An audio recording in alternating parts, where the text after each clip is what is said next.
We were trying to get them in before we heard from Governor Romney to get a little perspective on the job market. You know, we're going to see some headlines, the 7.9% unemployment. We're going to see the job growth in the private sector as well. But there's still some things plaguing the job market, such as it'll take you 40-plus months on average to find a job. So right now, if you get laid off today, it could be on average until next August until you actually get hired. That's just an average. Could be longer, could be shorter. But what speeds that up? What speeds up job growth in general?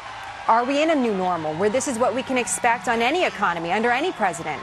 These are some questions we were hoping to get to Austin and Doug. We hope to still get those to him, both of them, as we watch Mitt Romney take to the stage in Wisconsin. I should mention a busy day for Mitt Romney. A little later on today, he has another rally. He's going to be joined by some of the big names in the Republican Party. Condoleezza Rice, for example, is going to be with him. Bobby Jindal, Marco Rubio, Lindsey Graham. They're all going to be at a rally tonight in Ohio. But first, in Wisconsin, again, the speech by Mitt Romney that his campaign is calling the closing argument for him 4 days before Election Day. Let's take a listen.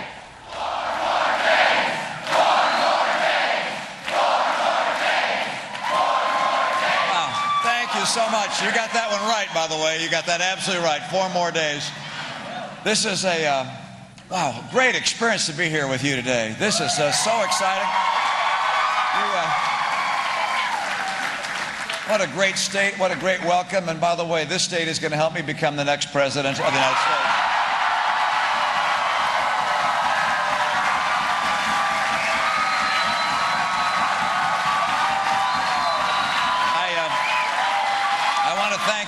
I want to thank Governor Walker for that extraordinary introduction. What a great governor you have. You're very lucky. I know that took some work. Senator Johnson, thank you, Senator Johnson, for your help. And also Lieutenant Governor Clayfish, thank you for her help. And the former governor and future United States Senator Tommy Thompson. Thank you, Tommy. Chairman Reince Priebus, a hometown guy, and Hall of Famer Bart Starr. Thank you very much. Thank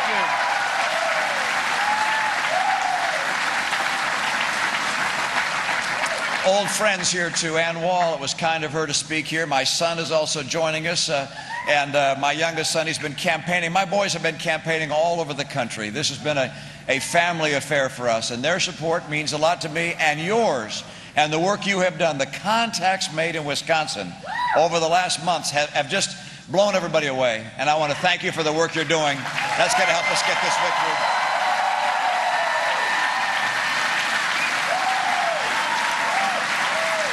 Now, our thoughts today also turn to people in the country that are still recovering in many cases from the hurricane that hit the Atlantic coast.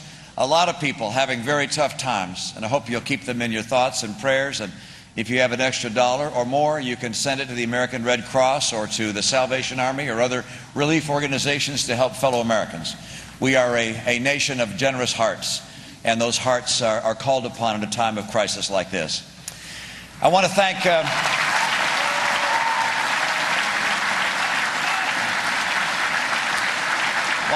you for all that you've done and all you're going to do in the next 4 days. And I want to tell you how much I appreciate being in the home of the next Vice President of the United States.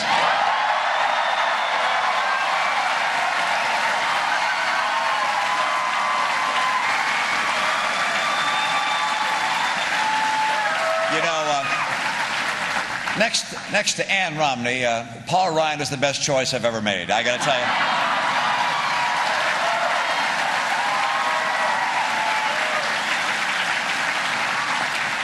Now, we're just entering the final weekend of the campaign. And as you know, at the Obama rallies, they're shouting 4 more years, 4 more years. And I just heard you. We're shouting 4 more days, all right? And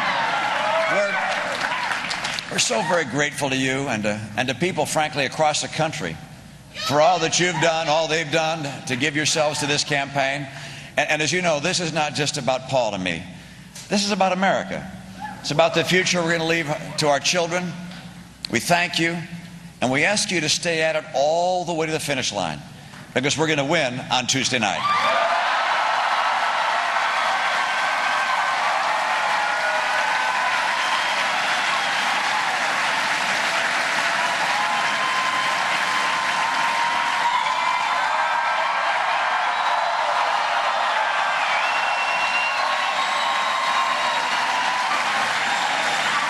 the closing hours of a campaign have a dynamic all their own. A lot of voters have known for some time who they were going to vote for, but there are others that are just now putting aside the demands of their daily life and considering how their vote will affect their own life, the life of their children, and of course the course of the country that we love. And we asked them and you to look beyond the speeches and the attacks and the ads. Look to the record, to the accomplishments and the failures and the judgment. Words are cheap. A record is real, and it's earned with real effort.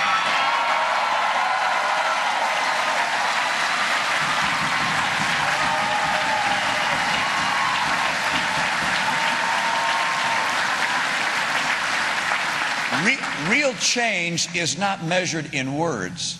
Real change is measured in achievements. And 4 years ago, candidate Obama promised to do so very much, but he's fallen so very short. He promised to be a post-partisan president, but he became the most partisan, blaming, attacking, dividing. He said he was going to focus on creating jobs. Instead, he focused on Obamacare, which killed jobs. He said he was going to cut the federal deficit in half, and then he doubled it. He said he was going to lower the unemployment rate down to 5.2% right now. Today we learned that it's actually 7.9%, and that's 9 million jobs short of what he promised. Unemployment is higher today than when Barack Obama took office. Think of that. Unemployment today is higher than on the day Barack Obama took office. He promised that he would propose a plan to save Social Security and Medicare from insolvency. He didn't. Rather, he raided $716 billion from Medicare to pay for his vaunted Obamacare. He said he was going to lower health insurance premiums for the average family by $2,500 a year by now. And actually by now, they are now $3,000 higher for an average family. And gasoline, the American family now pays $2,000 a year more for gasoline than when he was elected. Of course, he also said he was going to work across the aisle on the most important issues. Listen to this. He has not met on the economy or on the budget or on jobs with either of the Republican leader of the House or the Senate since July. Instead of bridging the divide, he's made it wider. Now, how is it that he's fallen so short of what he promised? In part, it's because he'd never led before. He'd never worked across the aisle before. He never truly understood how jobs are created in the economy. And of course, today he's now making new promises. Promises he will be unable to keep because he admits that he'll stay on the same path he's been on. And the same course we have been on will not lead to a better destination.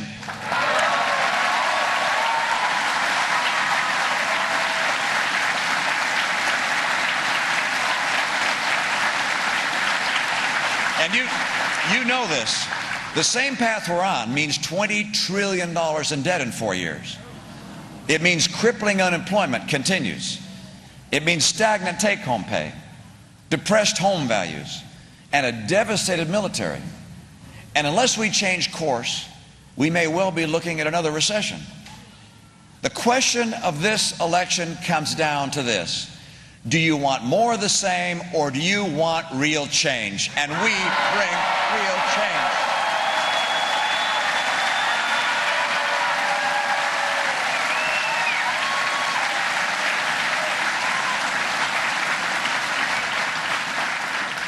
Candidate Obama promised change, but he couldn't deliver it. I promised change, but I have a record of achieving it.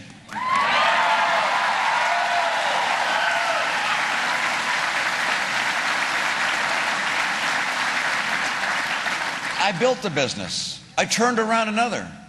I helped put an Olympics back on track. And with a Democrat legislature, I helped turn my state from deficit to surplus, from job losses to job gains, from higher taxes to higher take-home pay.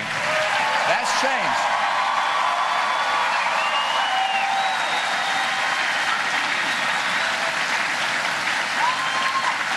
Look, this is why I'm running for president.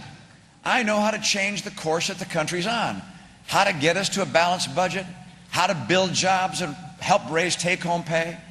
Accomplishing real change is something I don't just talk about, it's something I've done.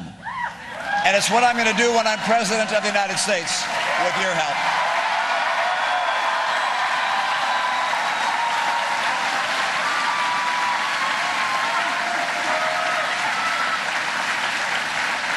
And so to people across America, if you believe we can do better, if you believe America should be on a better course, if you're tired of being tired, then I ask you to vote for real change.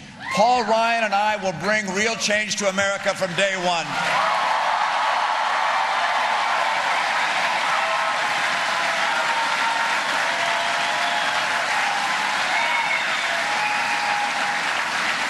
Now I know that when I'm elected, the economy and the American job market will still be stagnant. But I won't waste any time complaining about my predecessor.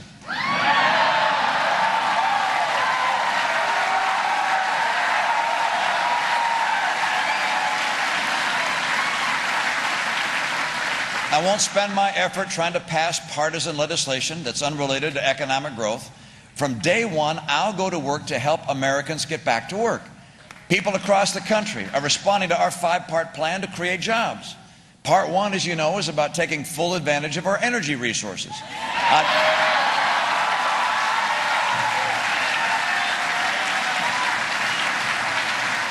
On day one, I'll act to increase the number of leases and permits to drill on federal lands.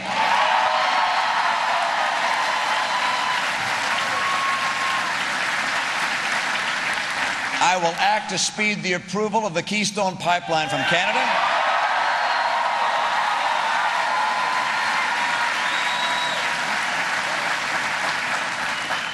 I'll revisit coal regulations that were designed by the administration to strangle the industry and instead make sure we can use the resources we have in a clean and responsible way.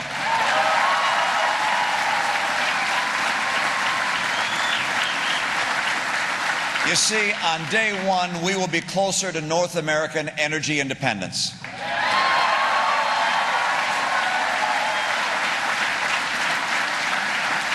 Now, second, I'm going to move to boost trade, especially with Latin America. I'll ask Congress for trade promotion authority, and that's a power every president has used or requested since it was created back in 1974. Oh, except President Obama. And I'll finally designate China as a currency manipulator. It's time for getting trade to work for America.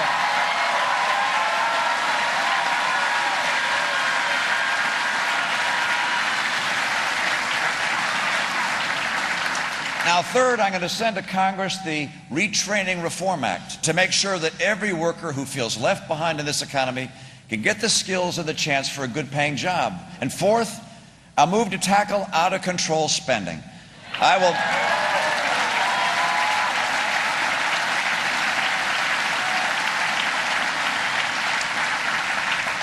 I'll send Congress the first of several fundamental reforms. This first one will be called the Down Payment on Fiscal Sanity Act, to immediately cut, not just slow the rate of growth, but cut non-security discretionary spending by 5%. And by the way, I'm not just going to take office on January 20th. I'm going to take responsibility for that office as well.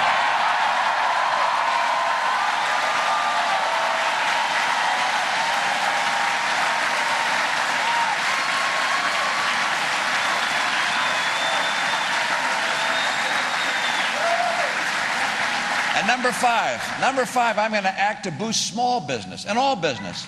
I'm going to issue executive orders aimed straight at the problems that are holding this economy back. The first will grant state waivers from Obamacare to begin its repeal.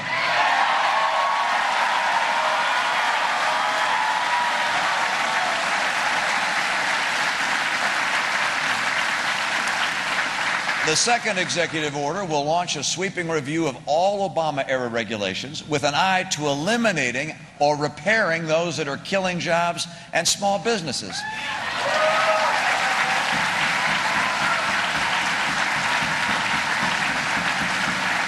And every entrepreneur, every small business person, every job creator will know that for the first time in 4 years, the government of the United States likes business and loves the jobs and higher wages businesses can bring.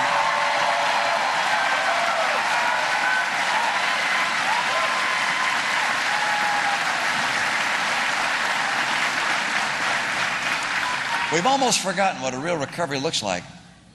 What Americans can achieve when we limit government instead of limiting the dreams of our fellow Americans. That's what a real recovery looks like.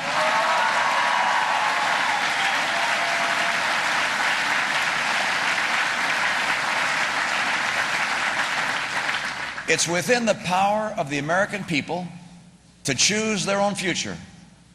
We know what we need to know. You can stay on the path of the last 4 years, or you can choose real change. You know that if the president is reelected, he will still be unable to work with the people in Congress. I mean, he's ignored them, he's attacked them, he's blamed them. The debt ceiling will come up again, and shutdown and default will be threatened, chilling the economy. The president was right when he said he can't change Washington from the inside. In this case, you can take him at his word. And we're going to put him outside soon.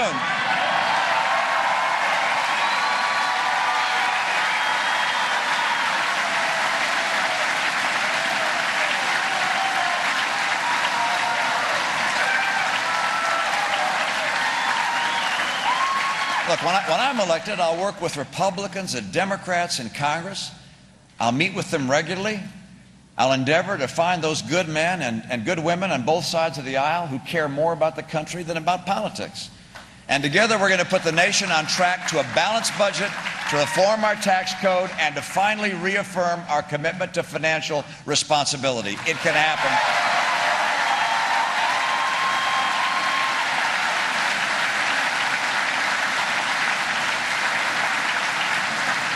And you know that if the president were to be reelected, he would continue his war on oil and gas and coal. He'll send billions more dollars to his favorite solar and wind companies. And all of this guarantees higher energy prices at the pump and fewer jobs. Today, gas costs twice what it did when President Obama was elected. When I'm elected, we're going to change course on energy. And I know just how much energy means to middle-income families across America. We can help hold down prices at the pump and grow new energy jobs and manufacturing jobs. You know how, by the way, if the president's reelected, he'll continue to promote government and demote business. You know, he chose his own jobs council. It was made up of the people he selected from the business community. Do you know how long it's been since he met with them? 9 months. 9 months. You see, I like business. I don't see it as a necessary evil.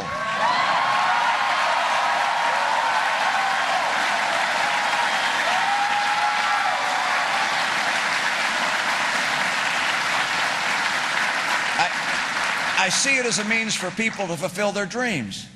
Yesterday I was with a woman named Rhoda Elliott in Virginia. She's been running her family restaurant business for years. A business that has been in her family for 82 years. At its high point, she employed 200 people. She just closed it down.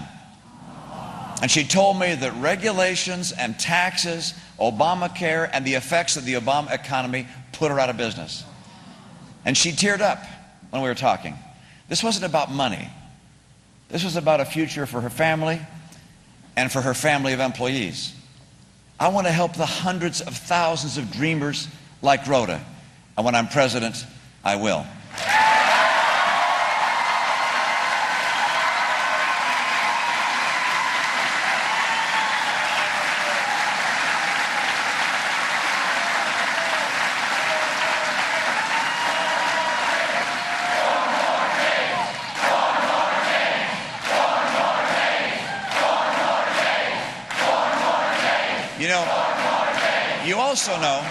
You also know that if the president were to be reelected, he will say every good thing imaginable about education.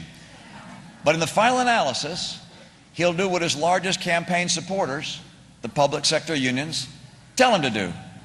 And your kids will have the same schools and the same results. When I'm president, I'll be a voice of the children and their parents. There's no union for the PTA.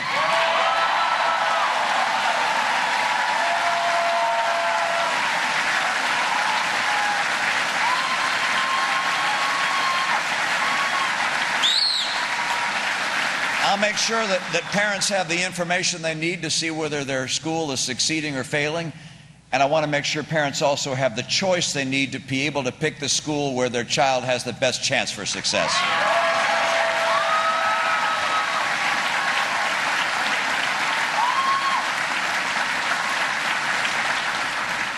Now, you and I have watched over these last few months as our campaign has gathered strength, the strength of a movement. It's not just the size of the crowds, it's the depth of our shared conviction, the readiness for new possibilities, the sense that the challenges are clear and our work will soon begin. It's made me strive even more to be worthy of the office, to campaign as I would govern, to speak for the aspirations of all Americans. I learned as governor of my state that the best achievements are shared achievements. I learned that respect and goodwill go a long way and are usually returned in kind. That's how I'll conduct myself as president. I'll reach out to both sides of the aisle. I'll bring people together, doing big things for the common good. I won't just represent one party. I'll represent one nation. I'll try to show the best of America.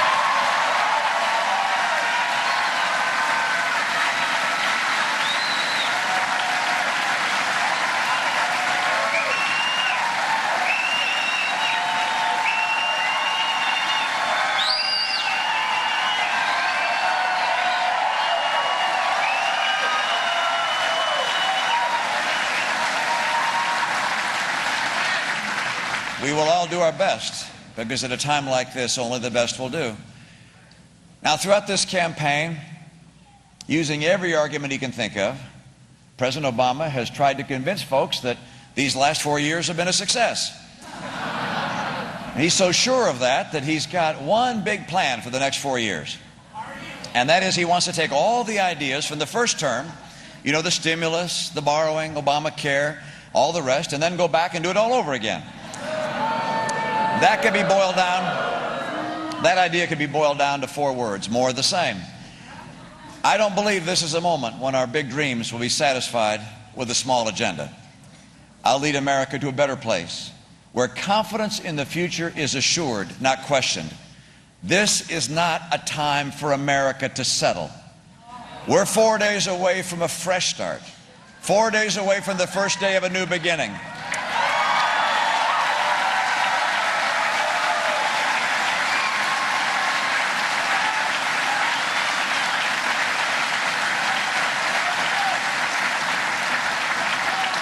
My conviction that better days are ahead is not based on promises and hollow rhetoric, but on solid plans and proven results, and an unshakable faith in the American people and the American spirit. I believe in America.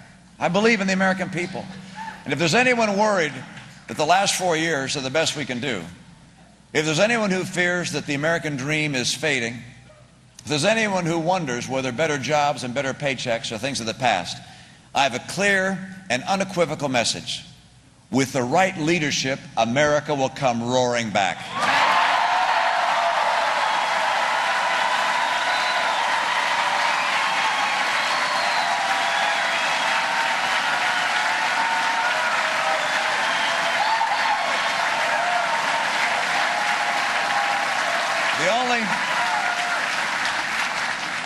The only thing that stands between us and some of the best years we've known is lack of leadership. And that's why we have elections, after all.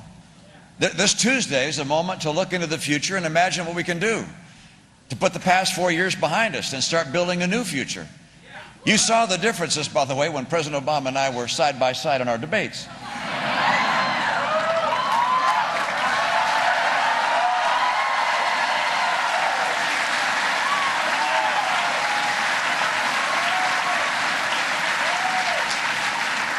He says it has to be this way. I say it can't be this way. He's offering excuses. I've got a plan. He's hoping we'll settle. I can't wait for us to get started. Look, Americans don't settle. We build. We aspire. We listen to the voice inside us that says we can do better. A better job, a better life for our kids, a bigger, better country. That better life is out there. It's waiting for us. Our destiny is in the hands of the American people. 4 more days. 4 more days, and we can get to work rebuilding our country, restoring our confidence and renewing our conviction. Conviction and confidence that we're on a solid path to steady improvement. Confidence that college grads coming out of school will have a job waiting for them. Confidence that the single moms who are working 2 jobs will have a shot at a better job. On November 6th, we come together for a better future. And on November 7th, we'll get to work.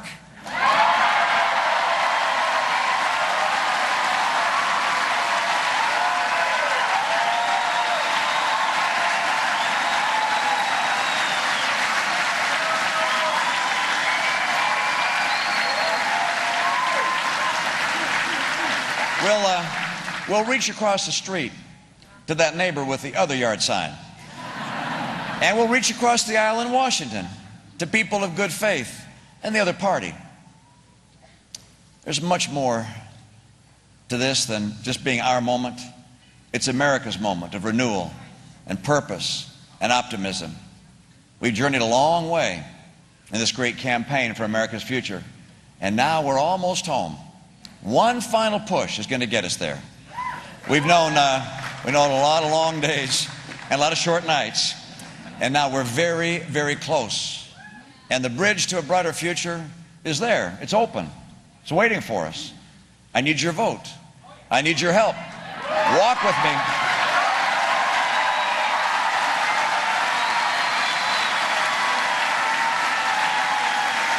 Knock on those doors. Get your friends to vote. This is a time of choice for America, a time for a better future. And you and I are going to accomplish it together. Let's start anew. Thank you so very much. God bless you. God bless this great country. God bless the people of Wisconsin. Thank you. You guys are the best.